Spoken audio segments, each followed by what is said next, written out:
Perang melawan virus corona masih berlanjut. Sampai video ini dibuat, jumlahnya udah naik sampai segini banyaknya. Dan yang lebih menyeramkan, ini masih bisa banget naik berkali-kali lipat kalau kita nggak bergerak sekarang juga. Jadi yang menjadi pertanyaan besar adalah, akan secepat apakah penyebaran virus corona di Indonesia? Kita mesti tanggap, Gubernur Jakarta udah ngelakuin simulasi yang nunjukin bahwa kalau kita nggak bertindak dalam 2 minggu ke depan akan ada 6.000 kasus hanya di Jakarta sendiri. Bayangkan itu baru Jakarta, belum se-Indonesia. Jangan sampai kita kayak negara lain yang juga sekarang kewalahan ngadepin pandemi ini. Jadi dalam keadaan kayak gini, apa yang mesti kita lakukan? Jawaban singkatnya yang paling mudah adalah jaga jarak sosial atau social distancing.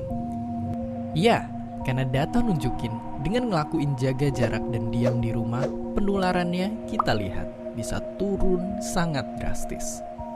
Jadi, buat kalian yang punya gejala flu, penting banget untuk ngebatasin aktivitas dan nggak keluar rumah biar nggak nularin orang lain.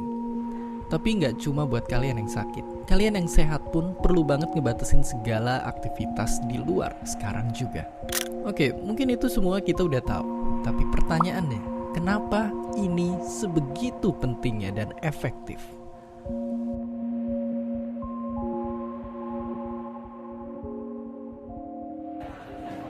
Jawabannya, karena virus corona punya jurus hebat yang bisa bikin dia sembunyi di tubuh orang yang sehat. Yang mengerikannya adalah bisa aja kita sebenarnya udah ketularan, tapi kita nggak ngerasa sakit karena imun tubuh kita kuat.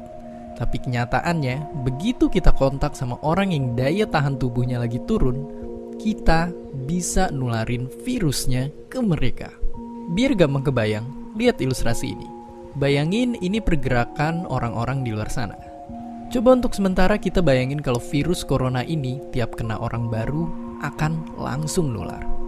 Ya, terlihat mengerikan. Tapi meskipun begitu, kabar baiknya kalau kita udah sembuh dari suatu virus, kita jadi lebih kebal dari mereka. Jadi kemungkinannya ketularan lagi itu sebenarnya kecil banget.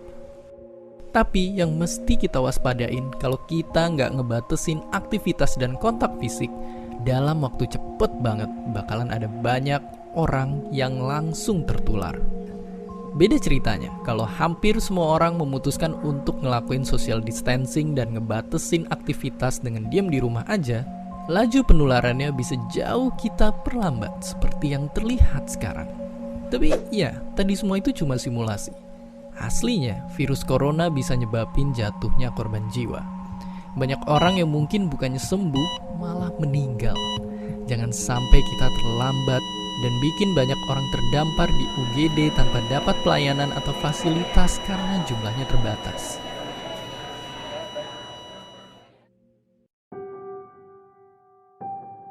Dan ya, mungkin sekarang kita makin ngerti kalau virus satu ini emang sangat gampang menular.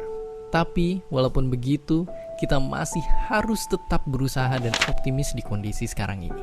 Karena kalau mau dibandingin, manusia pernah ngalamin wabah yang jauh lebih buruk.